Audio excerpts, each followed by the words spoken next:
very top right. Okay, yeah.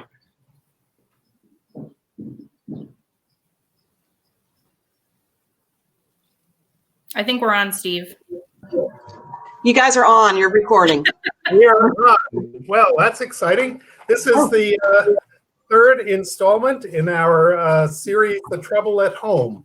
And we're of course, the Mark Twain House Museum, which is actually in a very controlled way, finally reopening. We got our first customer the other day, who was coming on wrong month, June 20th.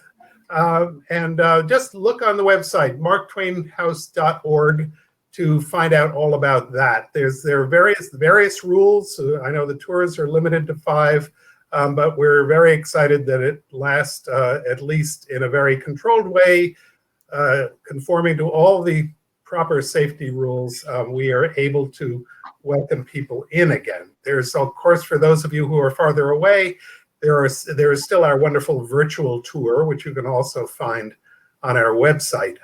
The Trouble at Home is a series of interviews that is a way that we didn't quite expect of celebrating the 10th anniversary of The Trouble Begins at 5:30, a series of Twainian lectures that we've been running since 2010. This is our 10th birthday, of course. Today we are very lucky to have 2 very special guests. One is Mallory Howard, who is our assistant curator, and Jason Scappaticci, who has been around the Mark Twain House for years as a guide and an expert in all kinds of things, and now works with Capital Community College. But both have a strong knowledge in the field of Mark Twain and spiritualism, which was what we're talking about today. They've spoken on this many places. They kind of know the story backwards and forwards. And I'm Steve Courtney. I'm the curatorial special projects coordinator there. And let me see, I think I've covered all the bases except for 2 very important ones. If you want to ask a question, don't do it in the chat. Do it right down there. I hope I'm pointing in the right direction, where it says ask a question. And Jennifer LaRue, who is backstage, will compile those questions and ask them at the end of the program. The other very important thing is, I think if I point my finger diagonally, I'm pointing to a little blue line where you can support the Mark Twain House. And that is a very important thing for us, especially in these times, but in any times, we want to get things going here in so many ways. So let me get things going and ask these 2 wonderful people a little bit. And now spiritualism, of course, there's a lot to get into here, but spiritualism arose in the early 19th century. I mean, there had been obviously supernatural and instances before that, but spiritualism in a very concrete American form arose in the early 1830s, was it, Jason or Mallory?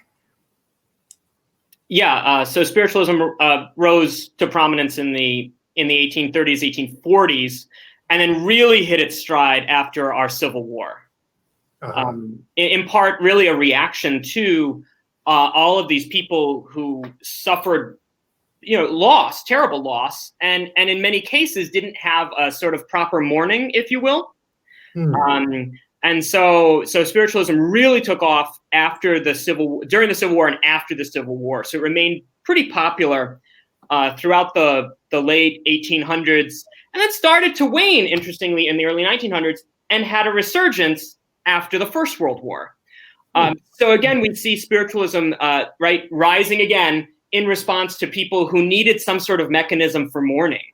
That was maybe not the traditional mechanism for mourning of a burial, maybe in both cases, by the way, because oftentimes they didn't get the body of their deceased loved one back. They didn't have like a proper sort of burial. So, yeah, but going back to the pre-war spiritualism, didn't it didn't it start with a couple of sisters in Rochester, New York? Is that the story? Yeah, there were two sisters. They were about 15 and 11. Kate and Maggie Fox, I believe their names were. And their older sister was their manager. So it was sort of the family business. And they really brought spiritualism about in the late 1840s in America. And people would come from far and wide to watch them to see if they could actually communicate with the dead. And they would get tons of people coming to their events. And people were absolutely convinced that they could talk to the dead.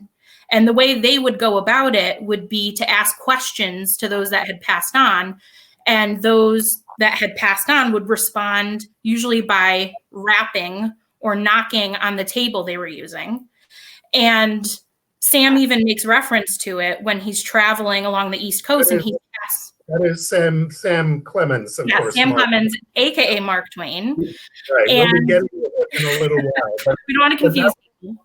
Didn't these sisters sort of recant and then unrecant or something like the way people? They he can crack mentions them in passing going through and says to his mother, "Oh, I'm passing through Rochester," which is the site of the famous spirit rappings.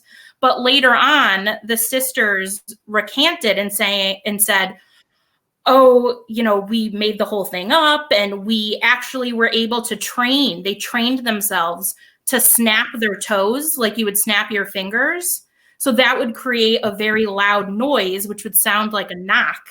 And so they were able to do it with their hands on the table, just cracking their toes and convincing people that spirits were rapping on the table. And so eventually they were sort of questioned about that. And one of them admitted that they had faked the whole thing. But then later they said they were lying about faking.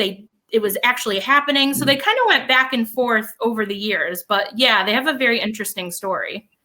And then as time went on, and in that post-Civil War period that you were talking about, Jason, it seems that it got tangled up with all kinds of things. I mean, it was mixed up with, before the war, abolitionism. Definitely after the war, the sort of progressive people, specifically in Nook Farm, right?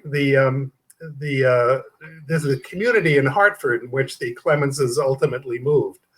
There was a great deal of interest in spiritualism. So what was that all about?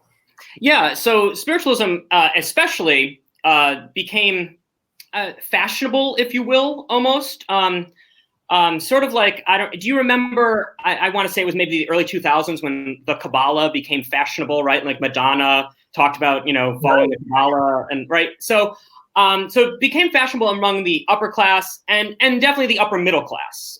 So the circles that the Clemens family would have run in, it was fashionable. And so Nook Farm, where they eventually settled down in Hartford, was this like intellectual, well-to-do intellectual enclave. And so their neighbors, right across the lawn from them, are none other than Harriet Beecher Stowe and her husband Calvin, who are very much interested in spiritualism. So Calvin is one of our nation's at the time leading Bible scholars. And it's really interesting, I think, to note that spiritualism is not at odds with Christianity. They fit fine together. They didn't see anything, contradictory about following these two almost religious philosophies. So Calvin talks about, and his writings talks about that. Harriet as well. So she's definitely very much interested in it. And she talks about having conversations with none other than the deceased author Charlotte Bronte through a medium. And talking with Charlotte Bronte about, writing, of course, right? They're both female writers, so they're talking about that. And she writes about how, Charlotte Bronte, through this medium, shared with her how disappointed she was in the critics receiving Jane Eyre, that she didn't like what they had to say about Jane Eyre. And so right across the lawn from them, the Clemens have these neighbors who are very much into it. And then down the street, they have other neighbors who are very much into it too. Yeah, Isabella Beecher Hooker was one of the most prominent spiritualists in the state. She was very, very into it. And she would use it to her advantage along with other people. I mean, you mentioned it being tied to the anti-slavery movement, but it also was tied to women's suffrage at the time, which was really smart and fascinating, is that they would have mediums connect to dead respected statesmen, sometimes like George Washington or Thomas Jefferson, and ask them questions about, should men get involved in the women's suffrage movement? What are your thoughts about it?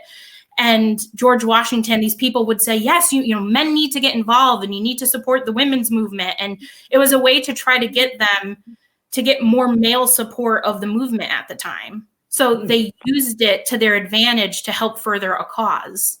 And Isabella even kept, one of my favorite things that I've ever seen is the Harriet Beecher Stowe Center has in their collection a ghost book that belonged to Isabella.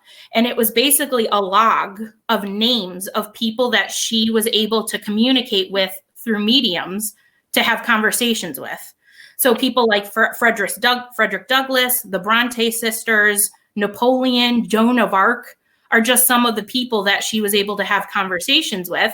And these people could speak more freely than Isabella could and say things that she maybe would not be able to.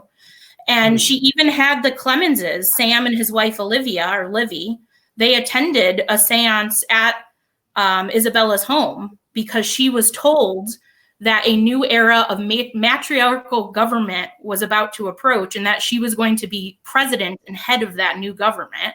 And so she decided to throw a party on New Year's Eve with a bunch of mediums and friends and family to celebrate the occasion. And of course, midnight finally came, and I don't think anything major happened. And even her husband, John, was a little reluctant at first, but he was very supportive of her and would attend seances with her. So yeah, in Nook Farm, there were definitely families involved in spiritualism, talking to one another, talking about it. So one of the other, because they were so progressive, you know, Nook Farm was leading it. They talked about vegetarianism. They talked about the anti-vivisection movement, and spiritualism was amongst some of those topics. Yeah, I mean, it's an interesting combination. I mean, Isabella Beecher Hooker was really a brilliant woman and a feminist. And I always love the story of her going to the Connecticut legislature every year to try to get property rights for women. And through her husband had to speak, because that's the way things work, John Hooker. Right. And then when they finally granted property rights to women, they thought they might be rid of her, but she and John came back the very next year to talk about women's suffrage. So it's, I mean, she was an extraordinary, there's a great, nice biography of her by Susan Campbell, my old pal at the Hartford Courant, that really wraps up a ton of this stuff. But going back to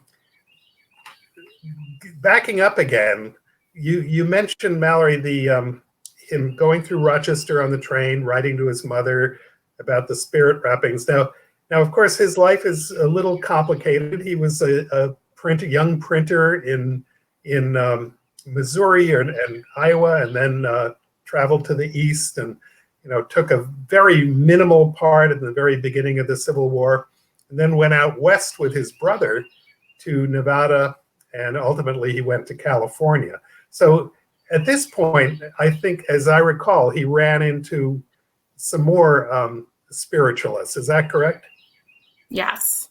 So he heads out to San Francisco in the mid 1860s, and he basically starts attending seances and reporting on them. So he is trying to figure out whether some of these mediums are frauds or if they can actually accomplish the feat of communicating with the dead.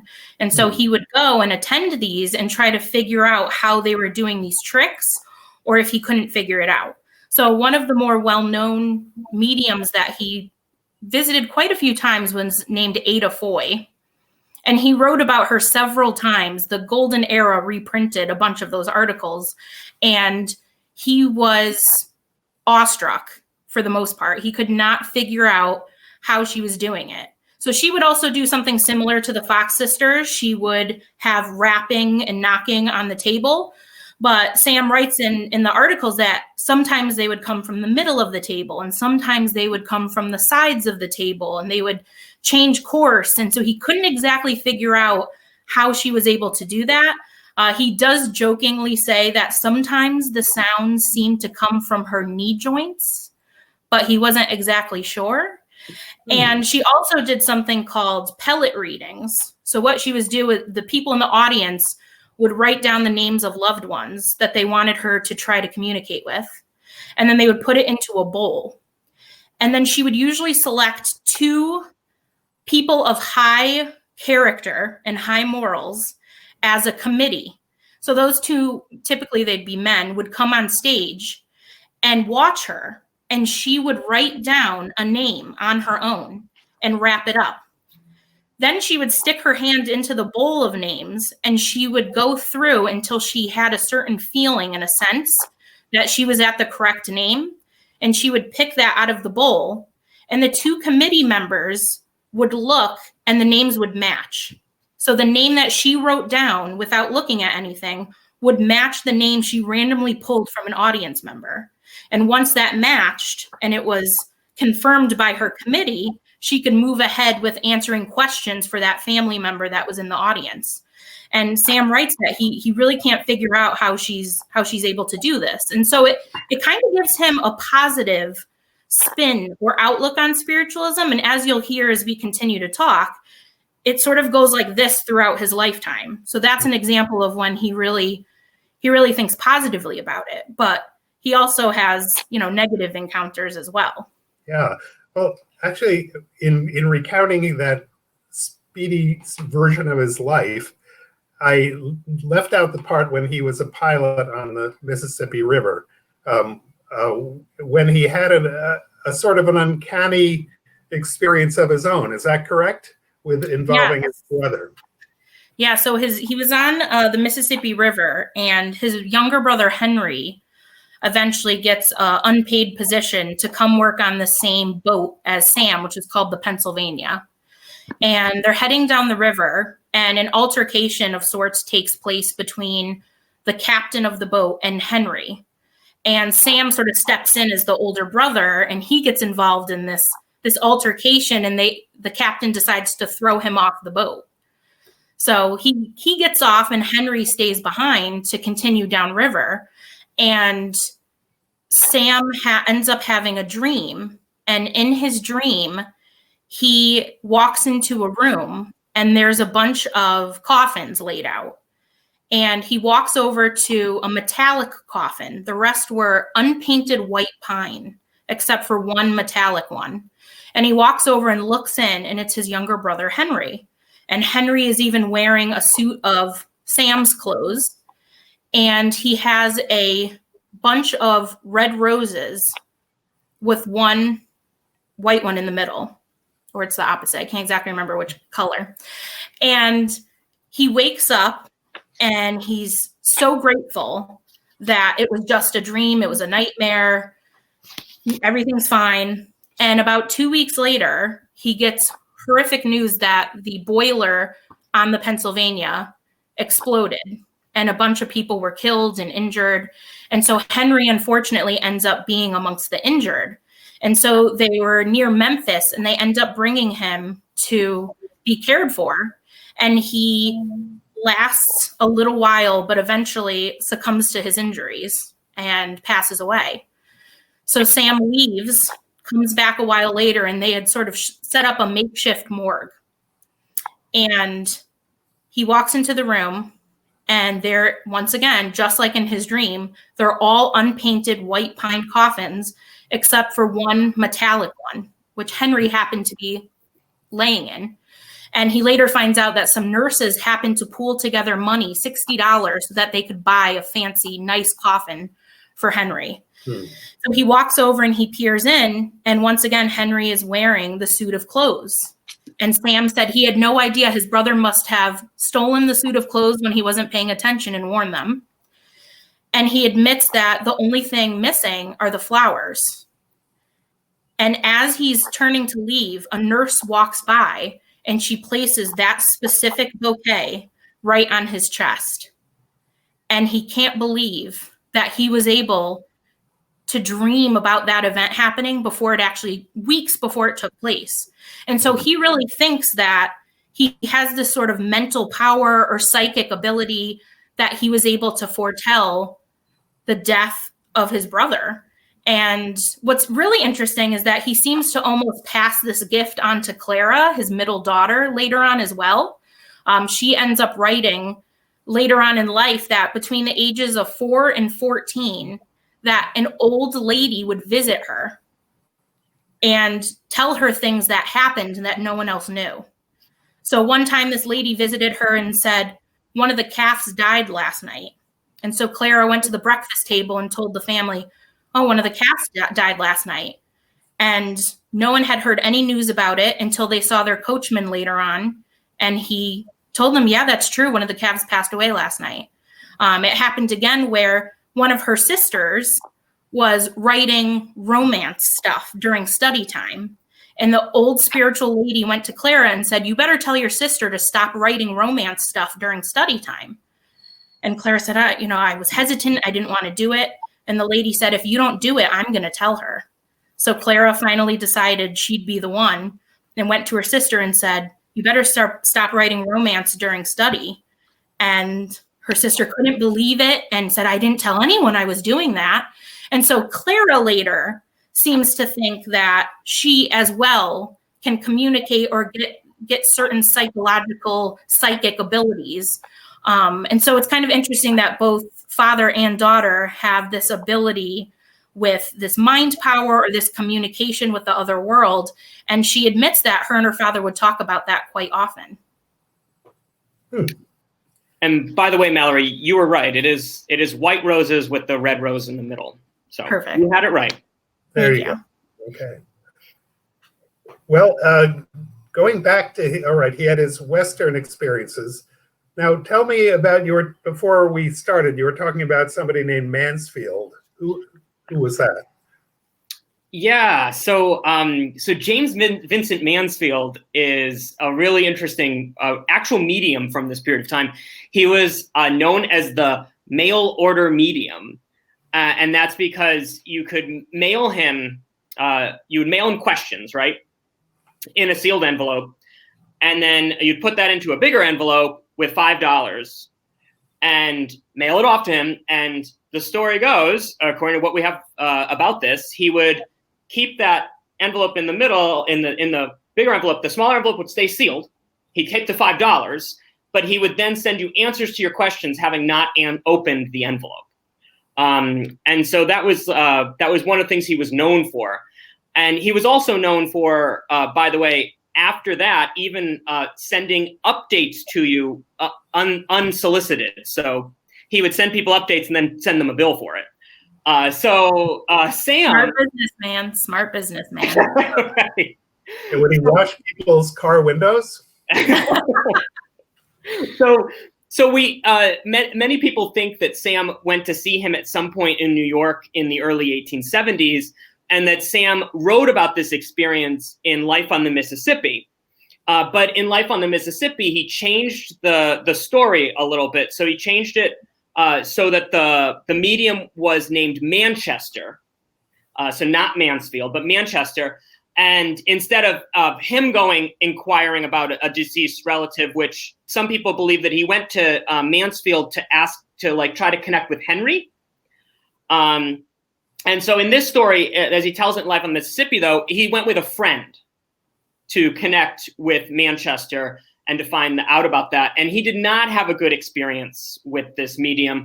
In fact, in Life on the Mississippi, he says, if this man is not the paltriest fraud that lives, I owe him an apology. And that's because the reading, the experience does not go particularly well. Sam tries to ask, or Sam's friend in the story tries to ask specific questions about the death of his uncle. And the uncle in the story had died by violence. He had been sucked up in a tornado and blown against a tree, and was found blown against this tree miles away from home. So he had a pretty terrible death. And then in the story, the friend is trying to ask Manchester, hey, when did I die? When did, and he can't give answers. He won't give answers, and is very frustrated by this. And then finally it ends, well, surely, you could say at the very least, did I die a natural death, or did I die, an unexpected death? And the answer comes that he died a natural death. And so obviously that is not true. And so many people believe probably Sam's kind of fictionalizing his encounter with Mansfield. And you think he was asking about Henry, and perhaps the tornado stood in for the steamboat explosion. Exactly. Yeah. Right. Yeah. Right. So we know that Henry died by a terribly untimely and rather violent death. Yeah. So it sounds like throughout his life he sort of, as you said, I think he kind of gravitated between complete skepticism about all this stuff, and then a sort of a belief or a half belief. Now, when they got to Nook Farm, I mean, what was his sort of attitude towards? You mentioned Mallory, of course, the seance he attended, whether willingly or not, at that Isabella Hooker put together. But what was sort of the general feeling of the family? Do you have a sense of that? And we're talking about, they lived in Hartford from 1871 to 1891, so they had quite a good exposure of that kind of thing. I mean, I think he continues to question it and study it and watch it like he does most things. It kind of goes back and forth throughout his lifetime even. And even in the 1880s, he ends up joining the Society of Psychical Research. And he admits to loving to read their pamphlets, and he wants to read about haunted houses and ghosts and apparitions. And he just sort of goes through them, and he stays in that, I think, until 1902 or something. So he's always following it, interested in it. It kind of ebbs and flows of what he's paying attention to and how much time he's spending with it. And one of my favorite things, and this is a little bit later, this is in 1895, so it's after they move out of the house, but he ends up having a bet with the wife of Thomas Beecher, who was the brother of Harriet Beecher Stowe, they bet each other on whether there's an afterlife or not. And they decide to place this bet and engrave them on 3 large stones. And these stones are actually still in existence. They're in the collection at the Center for Mark Twain Studies in Elmira, New York. And I'm going to read the poem because I think it's really, really kind of funny and interesting. And so this is the poem that's written on the stones, the bet with Mrs. Beecher. It says, "If you prove right and I prove wrong, 1,000,000 years from now, in language plain and frank and strong, my error I'll avow to your dear waking face. If I prove right, by God his grace, full sorry I shall be, for in that solitude no trace there'll be of you and me, nor of our vanished race. 1,000,000 years, O patient stone, you've waited for this message. Deliver it 1,000,000 hence, survivor pays expressage." And so he's constantly going back and forth. And even Isabella continues to write to him to encourage his study of spiritualism. I think there's a letter in 1905 that Sam writes to Joe Twitchell where he says, Isabella is continuously writing me saying that I have a certain knowledge and I should look more into spiritualism, that I would be good at it, that I'm in tune with it. And he says, sort of in the middle of the letter to Joe, well, I'm no spiritualist yet. So it's a constant back and forth. And obviously Sam does suffer a lot of loss in his life. And I think that's part of the reason it swings, is that when he suffers loss, he really wants to believe that he can communicate to his loved ones. So. Yeah, well, we'll be talking about that in a minute. There's one story that I can't resist telling. Late in life, he was playing pool with his buddy and future biographer Albert Bigelow Payne, and he was disparaging spiritualism and the spiritualists to the high heavens. He had had an experience with somebody that he thought was particularly crazy. And Paine had heard that story that Mallory told earlier about Henry. And he said, well, what about your experience with Henry? Isn't that sort of uncanny? And Clemens said, yeah, but I wouldn't believe that if anyone told it to me. It happened, but it's absolutely incredible. He completely, he could turn things on their head. He absolutely, he was at that point, he was an unbridled skeptic and didn't even think his own experience was worth considering. But yeah, let's go on to you mentioned the tragedy, particularly, of course, the death of his daughter, Susie, and what happened after that. One of the things that I think is interesting, so like you said, so Susie dies at a young age. She's only 24, and the family is not even with her for the death, which I think is another sort of very traumatic experience for them. So Susie has died at a young age, and despite his experience possibly with James Vincent Mansfield, right, they still seek solace in spiritualism. And so we know in 1900, Olivia, when they were in London, went to go meet with a well-known spiritualist named Rosalie Thompson. And she went with another member of the Society for Psychical Research that Mallory mentioned he was a member of. And so it's most likely how they got connected with this spiritualist. And so she goes for at least one reading that we know about that got really recorded, that we have some notes about. And she brings a brooch, one of Susie's brooches, so that the medium could make contact. And so Mrs. Clemens is instructed to not speak, and because they don't want the medium to know she's American, and to not give her name. And so the medium actually does a pretty good job. She does identify pretty accurately that she's an American without her having spoken.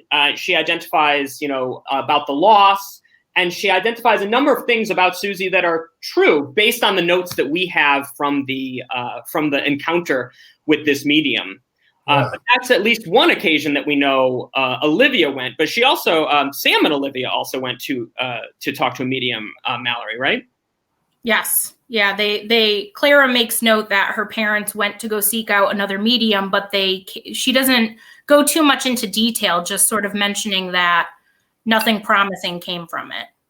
So that we do know that they did make a couple of attempts to try to communicate with Susie. Yeah, I think the notes are actually at the Mark Twain papers in Berkeley that have been the subject of one of our other little sessions here. But I remember I'm consulting our little book on the ghosts and other happenings at the Mark Twain House. Shameless plug. The link to buy it is over there in the chat toward the top. It was put in early on.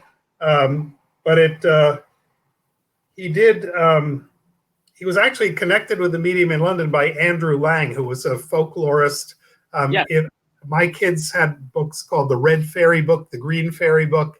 These are books that he edited. But he was a member of the Society for Psychical Research. He connected the Clemenses with these mediums.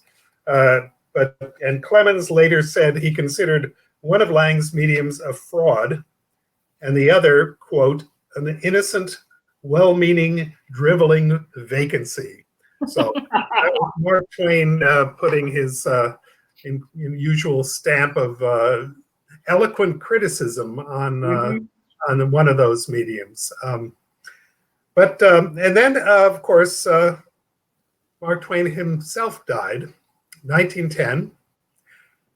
And a few years later, I believe it was 1917, someone published a book that they had allegedly obtained from him through the medium of mediums, through spiritualism, communicating with the dead. The book was called Jap Heron, Herron. Yep. And essentially it fell victim to lawsuits. Clara Clemens, the one remaining daughter, by then married Clara Clemens Gavrilovich. She and the publisher, Harper and Brothers, both sued this person who produced this alleged Mark Twain book, which I have not read. I understand it's nothing at all like that. You have. Tell me about it. I couldn't read the whole thing because it's so bad. I only read a little bit, but you can tell if you study Twain, even if you're just a fan and you've read a lot of Twain's works, as soon as you start, you know right away it's not him. It doesn't sound anything like him.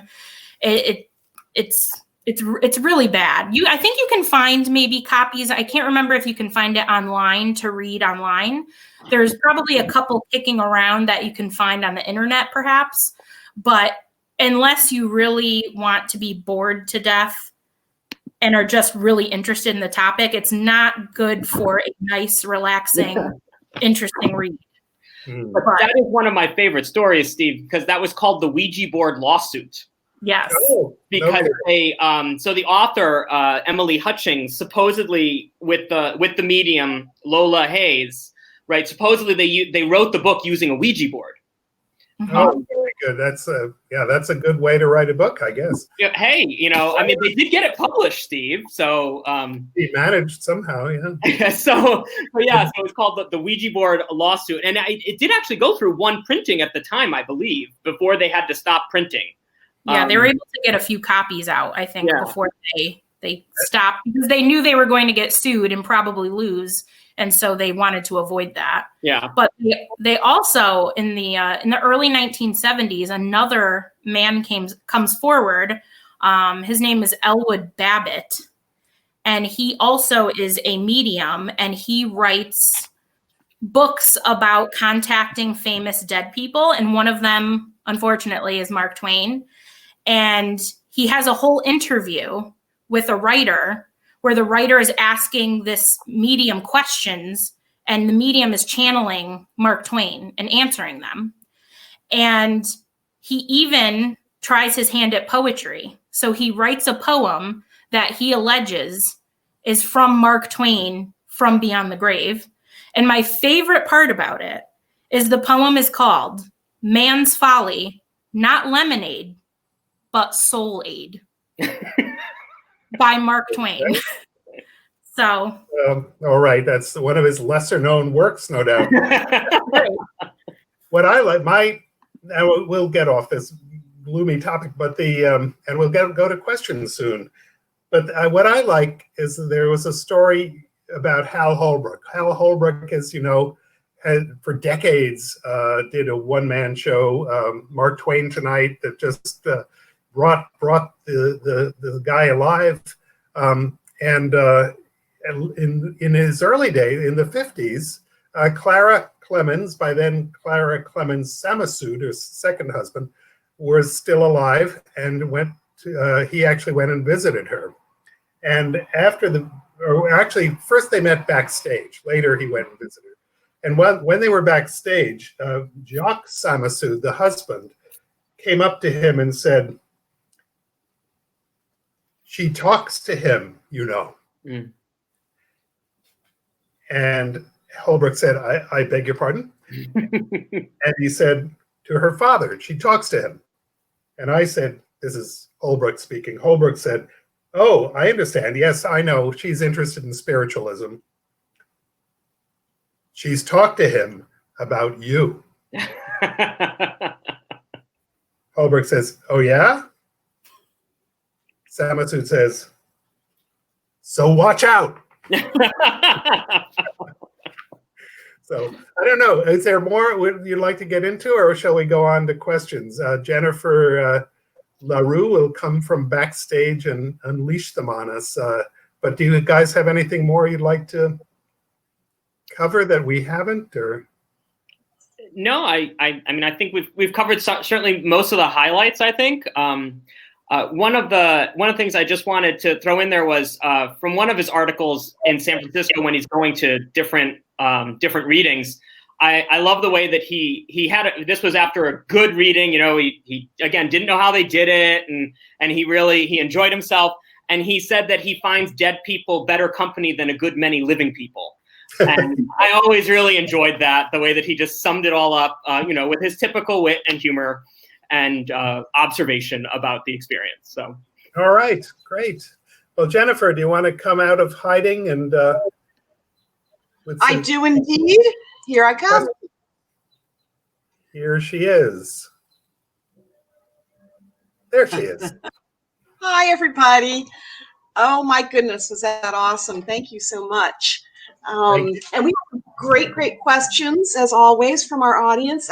I'm going to start with one from our friends, John and Patty Pascal. I know the Twain House does ghost tours. Have either you or Steve, or you, Jason, experienced anything supernatural in the house? Without either prompt or hint, one of my students distinctly smelled cigar smoke upon entering the front hallway in 2017, which I've heard before. So, yeah, tell us about your experiences if you've had any. I will start by saying no, but I think I'll pass it on to the other two. Mallory, do you want to take that first, or do you want me to take it first? Or sure. I'm very cynical about ghosts and hauntings and such things, and I have been for a long time. But I did years ago was giving a tour in the house, and if you've been to the Mark Twain House, which if you haven't and you live nearby or are traveling hopefully soon, you'll visit or check out the virtual tour, you'll see that there's sort of a glass window that separates the front hall from the drawing room. And I was in the drawing room talking about, of all people, Susie. And I saw someone walk by in the front hall, and I saw their head go by the glass. And I thought, okay, hopefully it's a coworker, but I should keep my eye on this person in case it's not. And as I'm talking, I'm seeing the continued movement of a shadow going in that direction. And eventually it catches the peripheral vision of the side. And I turn to confront this person, and it's an apparition of a woman. And her hair's back in a bun. She's wearing a gown, and she sort of rushes through the dining room and into the kitchen area of the house. And my body completely froze. My heart was pounding. I thought I was going to have a heart attack. I was sweating. I couldn't speak, to the point where people had to come up to me and say, "Oh, is everything okay?" And of course, I was never going to admit, "Oh, I think I just saw a ghost walk by." So I sort of collected myself and continued. But I remember just being shocked and I've never had an experience before until this moment. And from then on, I've never seen anything since then, but I have heard men talking or muttering in the house. I've been in the house alone. I had to actually sleep over in the house once during a storm, and there was only two of us there, and we heard distinctly a man say hello to us, and there was no one else in the building. It was completely shut down, middle of the night. So there are definitely things that have happened to me in the house that I cannot explain. I'm still cynical, but I'm open to it. So. Wow. So I also, Mallory, have heard tales of people feeling like they've passed into a room and like a presence has washed through them and they feel like ice or really cold. Is that something you've heard? Yeah, I've heard that, which is interesting because Sam writes later in life that unfortunately, his youngest daughter, Jean, passes away before him. She's only 29 years old, and she died in the last home they lived in together in Reading, Connecticut. And Sam writes about walking near the place where she died and feeling like a cool breeze like blow by with no windows open, nothing. And so, yeah, that's another thing that people have claimed, that breezes wash over them. We've had several people whose jewelry will fall off on its own in the library. We've heard people that get tugged on, like children are trying to get their attention. So there's tons of claims and experiences that people have had. Wow. Yeah. Wow, thank you.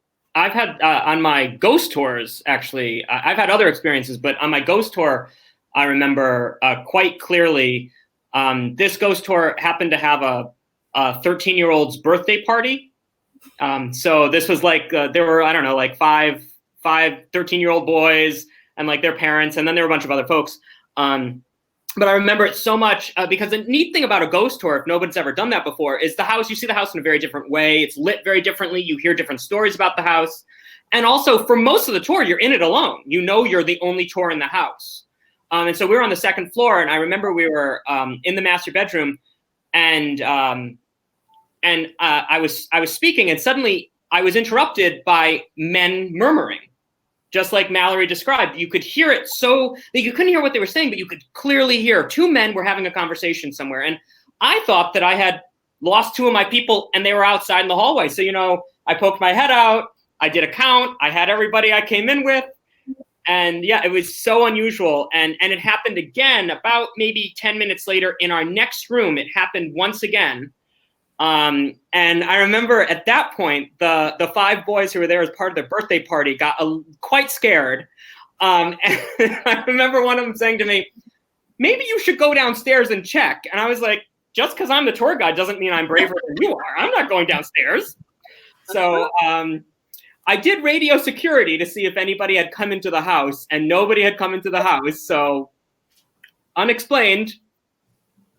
Oh, I wonder if those kids, now probably adults, ever talk or think about that experience anymore. I would. Absolutely. I mean, I think about it pretty regularly. So when I'm in the house, it always occurs to me. Whenever I walk into the rooms where it happens, I always think about that night. Wow. Gives me the shivers. So here's an interesting question from Stephen Roberts. Thank you for sending this, Stephen. Could a person simply state that he or she was a medium, or were there any criteria for making such a statement, for naming yourself a medium? Licensing. Yeah, right. So in my reading, what I have found is that there was, you would prove it by virtue of doing accurate readings. So if you felt that you were, you would essentially host readings, and you would have accurate readings or not. And so in my reading of the time, anyway, that's what seemed to happen. I could be wrong about that. I don't know. I don't know, Mal, if you've read anything contrary to that, but that's what I've read basically from the time period. I think there's a lot of self-proclaimed mediums at the time, because it's something that you could just go for and you could trick a lot of people doing it. And so I think there are like Mansfield, who just was the mail order medium, and that was his shtick, and that's what he did. And obviously we hear what we think from Sam's account, that he considered him a fraud. So I don't think there was any way that I know of that really did that. Fascinating. Thank you. So George wants to know, Twain also wrote about his experiences with what he called mental telegraphy. Can you say anything about this other aspect of his spiritual interests and experiences? I think that goes back to sort of the mind power that he talks about. Clara mentions her parents doing that with one another, that they'd be able to telegraph things to each other just using their mind. She mentions a story where Livy, I think, asked Sam a question, or maybe it's reverse, about what are they using like the X-ray machine for? And Livy responds just like the article Sam was reading. So he was reading an article about this, and he asked her a question, and she answers it correctly based on what he's reading in the newspaper article. So Clara remembers and comments on her parents being very good at that they'd be able to communicate using their minds.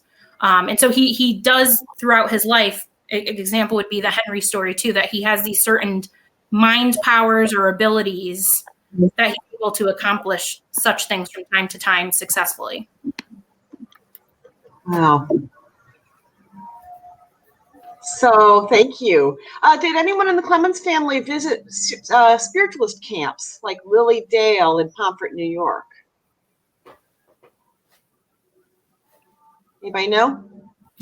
I don't know that one. No, so I haven't encountered it in my research, but that doesn't mean it didn't happen. Yeah, I don't remember them visiting Lilydale specifically. I've visited Lilydale before. It's absolutely fascinating. So that's another thing. It just goes to show that spiritualism obviously is still going on today. Lilydale is a perfect example of this community of people that live in New York together that are all spiritualists. They have a museum, they have a campground, they have a church, they have a gift shop, and visitors can go in and get readings from them. And so it's still sort of happening even today. But I don't think the Clemens has ever visited a camp of any sort. Steve, do you?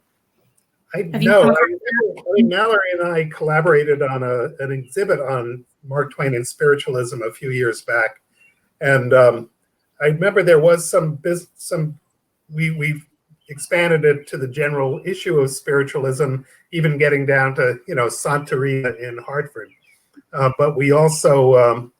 But there were some items from Lilydale, weren't there? Yes, we did. We talked about sort of the evolution of spiritualism as time went on. So we did talk about Lilydale and other customs regarding it. We talked about ghost hunters, how that's another avenue of people trying to communicate with the dead, that sort of thing. Right. By television, right? Yeah. And ghost hunters has been to the museum, right, Mallory? Yeah, so if people are interested, if you haven't seen it, we've actually been on 3 episodes. We did 2 episodes of Ghost Hunters and 1 episode of Ghost Hunters Academy. I think you can find them all online and buy episodes. And they end up finding some really interesting, cool things. They have a lot happen to them. They have some pretty good audio evidence that they showcase. And I really think that Sam would have been tickled by Ghost Hunters. I think he would have enjoyed watching it, and it would have entertained him.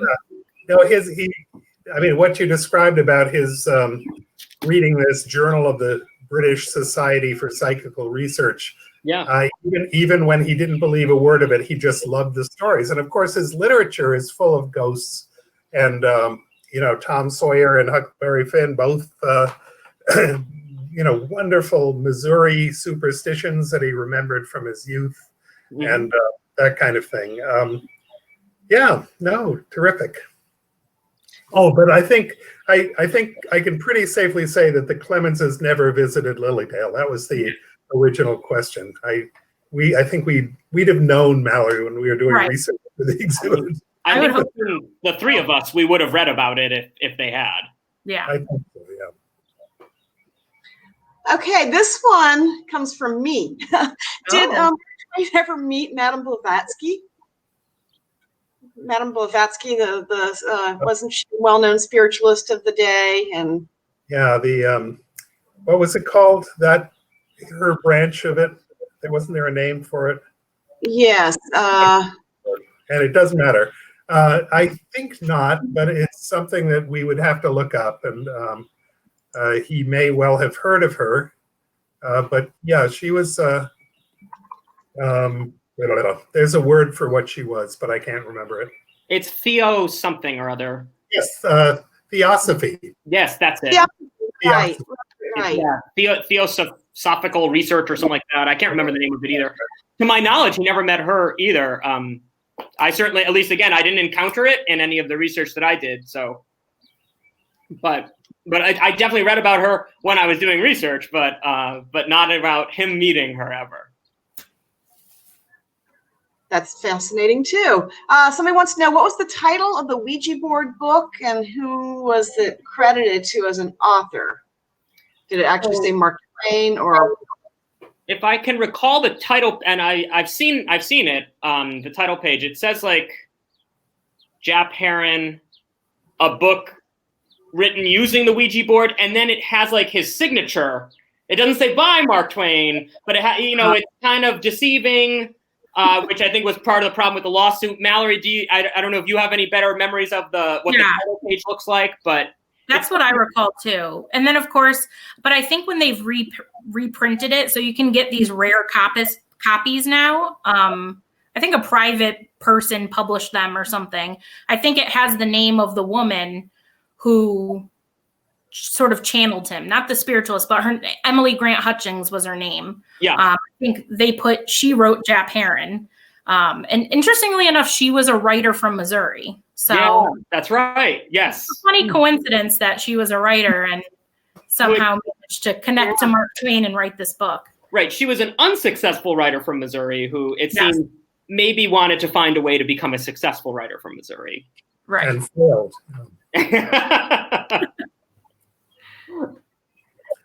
So here's a really good question. Hang on, let me get back to it. This is from Skip. Skip has asked a number of questions. Thank you, Skip.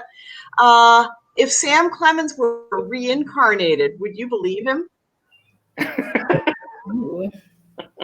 There's a little book called Twain's World that was published in the 90s by the Hartford Courant, which included a wonderful piece about Mark Twain appearing on the talk shows of that day. So you have him on Letterman, you have him on Oprah, and what he would say and what he would do. I don't know if I would believe that if it ever came into the real world, however. I think I would grill him with tons of personal questions and see how good he was. Maybe have him write a couple chapters of a new book. What writing is. I think I'd probably put him through the paces. I'd be open to it, but he would really have to prove himself. You could do it. You could give him the Mark Twain trivia contest. That's right. Mallory designs a trivia contest, which appears in our Facebook page from time to time, that you can follow and see if you want. I warn you, I have taken them and I did not do well. But he should know. He should be able to answer. That's right. Mm-hmm. I'm going to plug the book one more time before we. I don't know how many. Do you want to go on with more questions, Jennifer? I know many. There are a number more, but some of them are not directly related, and I don't want to put you guys on the spot the way I did with Madame Blavatsky. So there are some really good questions that aren't completely related to the topic at hand, so we might save those for another day. So yes, please tell us a little bit more about your book, Steve. And again, my understanding is it's only available through our store. Is that correct? Well, the story is that there was about back in 2012 or whenever it was, we started out doing a little bit of self-publishing, but it turned out to become a very little bit of self-publishing at that point. There are other books published previously by the Mark Twain House that are high quality. This one here, We Shall Have Them With Us Always, The Ghosts of the Mark Twain House, covers a lot of the stuff that we've been talking about. There's a whole chapter on spiritualism. There's stuff about the Ghost Hunters TV show. There are experiences of particular staff members. And we sort of, at the end, we like shoved it towards Mark Twain so that people who came for the ghosts might stay for Mark Twain. And what his attitudes were, this sort of up and down skepticism, plus, and then the next day, some beliefs. I think Paine said at one point that he was a very practical man, but he also had a mystical side. And I think that that's where this sort of duality comes in. But it is only, you can't get it from Amazon or anywhere else. It's the Mark Twain House only.